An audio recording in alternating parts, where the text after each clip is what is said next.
After studying this module, you shall be able to learn about equity financing, learn about bond financing, and know others financing such as bank, direct loans, government, and development bank lending. MNCs normally use long-term sources to finance the long-term projects. Basically, the sources of funds for MNCs and its subsidiaries can be split into two major categories: cash that is internally generated by the MNC and cash that is externally provided from the equity or debt markets. The purpose of this chapter is to analyze basically the external sources of finance for MNCs. The potential sources of external capital are bonds, stocks, including debt and equity financing, and loans. At the same time, the chapter also focuses on the factor affecting the financing of subsidiaries and later on the overall structure of the financial structure at global level. Equity financing. For assessing the capital from a wide pool of investors, a company has to list its shares on a stock market. This led to the list at primary market at the time of an initial public offer known as IPOs. Apart from this, shares are also traded at secondary market with an objective of forward-looking valuation of the company's activities. In this section, we examine how and why MNCs list their shares on international equity markets. Normally, MNCs list their shares on the stock exchanges of the countries in which they have their headquarters. But at the same time, there are many MNCs that list their shares on stock exchanges located in other countries. Listing on foreign stock exchanges. An increasing number of MNCs are finding ways to broaden their investor bases and raise capital by cross-listing their shares on different foreign exchanges. Cross-listing refers to a firm having shares listed on one or more foreign exchanges in addition to the home country stock exchange. Cross-listing obligates the firm to adhere to the securities regulations of its home country as well as the regulations of the countries in which it is cross-listed. Therefore, cross-listing has both advantages and disadvantages. Advantages of cross-listing. A firm may go for cross-listing due to the following reasons. First, it is now widely recognized that more liquid stocks have lower expected returns and hence higher prices than less liquid stocks. Thus, cross-listing on a larger, more liquid market that lowers transaction cost for investors and improves liquidity, induces expected returns and hence increases the stock prices. Second, cross-listing enhances the ownership base outside the national frontier, which may reduce price fluctuations. Third, cross-listing may also be helpful in supporting a new equity issue. Fourth, cross-listing also brings the firm's name before the investors and customers. Fifth, one motive behind the cross-listing is to affect favorably the equity price. Disadvantages of cross-listing. As we know, listing of a company on stock exchange is not costless. Even cost increases when we go for listing on a foreign exchange. There are direct one-time costs such as registration and listing fees, and there are the perennial cost of additional reporting and disclosure requirements. In this way, the benefits of listing on foreign exchanges is balanced out with the cost of implied commitment to full disclosure. For example, the disclosure norms in US are stringent and are costly, and the norms are such that if the norms are adhered, the other market norms are automatically fulfilled. Procedure of issue of international equity. A. Size of issue and the government approval. The first step for a company going to issue international equity is to decide about the size of the issue, target market where the issue will be launched, the appropriate price of the issue and so on. In this case, it is also necessary to get the approval from the government of a country where issues will be made. For all this, companies have to approach lead manager to complete the formalities regarding the issue. Lead manager is often an investment bank that facilitates issue of the share for a fee. B. Custodian bank. After deciding the size and getting the approval from the government, The next step is to deposit the shares to be issued with the custodian bank located in the home country. The role of the custodian bank is to get the deposit of the equity shares as security for the issue of ADRs or GDRs. ADRs and GDRs. The next step is to launch the ADRs or GDRs. The depository, that is bank or financial institution situated in an international finance center, usually perform the functions as a link between the investor and the issuing company. On the information gathered from the issuing company, the depository issues the depository receipts. For Americans, it is American Depository Receipts, that is ADRs, while it Global Depository Receipt for the international finance market outside USA. C is voting rights. After its issuing the equity to the investor, the next concern is to see whether they are eligible to vote in the meeting. Since GDR investors keep changing from time to time, they do not seem interested in voting rights. At the same time, the rights of voting cannot be denied to them. They can vote either on the basis of their holding or according to the wishes of management. D. Cost of equity issue. Like domestic issue, there is also a cost for issuing equity at international level. Although the cost of international equity is not large as it appears, it is around 3% to 4% of the issue amount. E. Documentation. International issue of equity consists of the following documents: prospectus, depository agreement, underwriting agreement, agreement with the custodian, trust deed, agreement with the listing stock exchange. Bond financing. Like equity financing, MNCs also raise funds through bond financing. International bonds are a debt instrument. Such bonds are normally issued by some global agencies, governments and companies. The purpose is to borrow foreign currency for a specified period of time. Before learning about the bond financing at international level, this section is an attempt to first make reader familiar about the different types of bonds existing at global level. A. Foreign bonds and Euro bonds. Foreign bonds are denominated in the currency of the country where they are issued, and that's why they are subject to regulations of that country. Whereas Euro bonds are not denominated in the currency of the country where they are issued, and hence they are not subject to regulation of that country.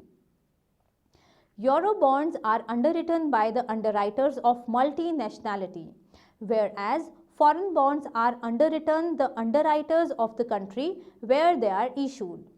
Euro bonds maturity depends upon the need of investors of number of country, whereas foreign bonds maturity depend upon the need of investor of a concerned country only. Foreign bonds are subjected to the rules and regulation of the country where they are issued. Euro bonds, on the other side, are not subjected to such norms. B. Global bonds. A bond which is issued by the World Bank is known as global bonds. It was issued by the bank first time in 1989 to 1990. After 1 year, since 1992, such bonds are being also issued by corporates as well. The most important fact about this bond is that it is denominated into number of currencies such as Australian dollar, Canadian dollar, Japanese yen, Swedish krone and euro. C. Straight bonds. Straight bonds carry fixed interest rates as well as fixed maturity. It is a traditional type of bonds. Bullet redemption bond. It means repayment of principal is made at the end of the maturity and not in installments every year. Rising coupon bond. It means coupon rates rises over a period of time. It gives advantages to the borrower for the early interest payment. Zero coupon bond. As the name suggests, it carries no interest payment. Due to this feature, it is always issued at a discount. Currency option bond. It means the investor has the right to receive payments in a currency other than the currency at which bond issued. Bull and bear bond. They are indexed to some particular benchmark. The bull bonds are those where redemption amount rises with the rise in index, while the bear bond are those where redemption amount falls with the fall in index. Bond with warrants. Some bonds are issued with warrants. A warrant is an option to buy a stated number of common shares at a stated price during a prescribed period. D. Floating rate bonds. These bonds are also known as floating rate notes. As the name itself speaks, such bonds do not carry fixed rate of interest. Historically speaking, such bonds were issued for the first time in Italy during 1970 and now they have become common in recent times. E. Convertible bonds. Such bonds are convertible into parent common stock and have become popular because the market for straight bonds has weakened. Convertible bonds normally command a high market value because conversion price is usually fixed at a certain premium. F. Cocktail bonds. Bonds which have denominated into a mixture of currency are known as cocktail bonds. For example, SDR bonds represent a weighted average of 4 currencies. The investor of cocktail bonds automatically gets the benefit of currency diversification. In such bond, the foreign exchange risk arises on account of depreciation of one currency is entirely offset by the appreciation of another currency. G. Samurai bonds. Samurai bond is a bond which is denominated in Japanese yen and issued by the non-Japanese companies in Japan.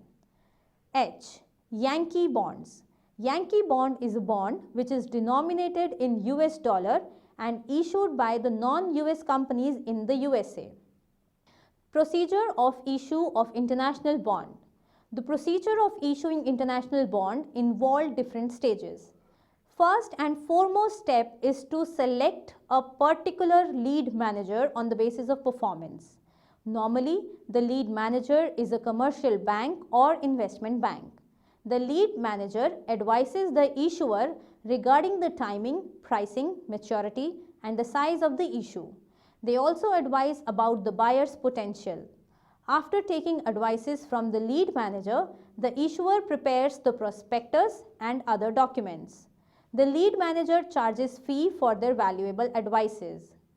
Step 2. At this stage, issue is marketed.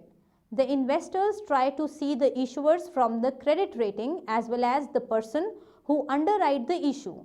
Here, underwriters charge the underwriting fee from both company and investors. Step 3. At this stage, the process of selling of bonds take place. For this, lead manager functions as a selling group and for this, it charges commission at varying rates. Step 4. Like international issue of equity, bond issue also consists of the following documents: prospectus, subscription agreement, trust deed, listing agreement, agreement with agency, underwriting agreement, selling group agreement. Other financing. Parallel loan. A parallel loan involves an initial exchange of funds between firms in different countries such that the transaction is reversed sometime in the future. For example, suppose that a subsidiary of ABC Limited in Japan needs some yen funds and the subsidiary of PQR Limited in Australia needs Australian dollar funds. ABC Limited lends the Japanese subsidiary Australian dollar funds while PQR Limited lends ABC's subsidiary an approximately equivalent amount in yen. After an agreed period, the Australian subsidiary pays off the yen loan and the Japanese subsidiary simultaneously pay off the Australian dollar loan. In this case, there is no foreign exchange risk because no currency conversion takes place. Credit swaps. Credit swaps refers to an available amount of loan for a foreign subsidiary without spending any amount of funds abroad. Opposite to parallel loan, credit swap involves the exchange of currencies between a bank, say DCB, and a firm, say ARC. It should be noted that credit swap does not involve the exchange of currencies between either two firms or two banks. How credit swaps work is explained in figure 2. ARC places Australian dollar funds with DCB in Australia for a certain period. DCB then instructs its Japanese correspondent bank or subsidiary to grant ARC's Japanese subsidiary a yen loan. On the maturity of the loan and deposit, the correspondent bank receives the loan payment, whereas ARC receives the matured deposit. Government lending. It is something different source of finance. It is random in nature because when government lending takes place is not sure. Generally, governments of countries acting as hosts to the foreign direct investment may provide financing when they believe that the underlying project will generate jobs, facilitate transfer of technology, or training to the local workers. The forms of government lending may be in the nature of loans, subsidies, grants, and loan guarantees. Lending by international development institutions. Apart from government lending, there are a number of development institutions that also provide loans for financing. Normally, loans are given for financing some infrastructure projects. Such loans are granted to the host government for the companies working there. MNCs list their shares on the stock exchange of the countries in which they have their headquarters. But at the same time, there are many MNCs that list their shares on stock exchanges located in other countries. Cross-listing refers to a firm having shares listed on one or more foreign exchanges in addition to the home country stock exchange. Global bonds are those bonds which are issued by the World Bank. It was issued by the bank for the first time in 1989-90. After 1 year, that is since 1992, such bonds are being also issued by corporate as well.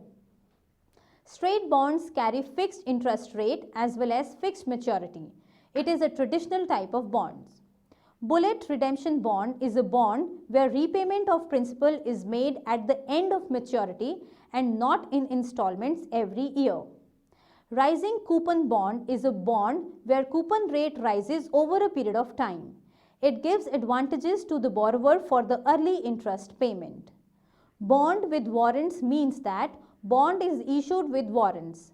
A warrant is an option to buy a stated number of common shares at a stated price during a prescribed period. Floating rate bonds are also known as floating rate notes. As the name itself speaks, such bonds do not carry fixed rate of interest. Historically speaking, such bonds were issued for the first time in Italy during 1970 and now they have become common in recent times. Convertible bonds are convertible into parent common stock and have become popular because the market for straight bonds have weakened. Convertible bonds normally command a high market value because conversion price is usually fixed at a certain premium. Cocktail bonds have denominated into a mixture of currencies. For example, SDR bonds represent a weighted average of 4 currencies. Samurai bond is a bond which is denominated in Japanese yen and issued by the non-Japanese companies in Japan. Yankee bond is a bond which is denominated in US dollar and issued by the non-US companies in USA. A parallel loan involves an initial exchange of funds between firms in different countries such that the transaction is reversed sometime in the future. Credit swaps refer to an available amount of loan for a foreign subsidiary without sending any amount of funds abroad.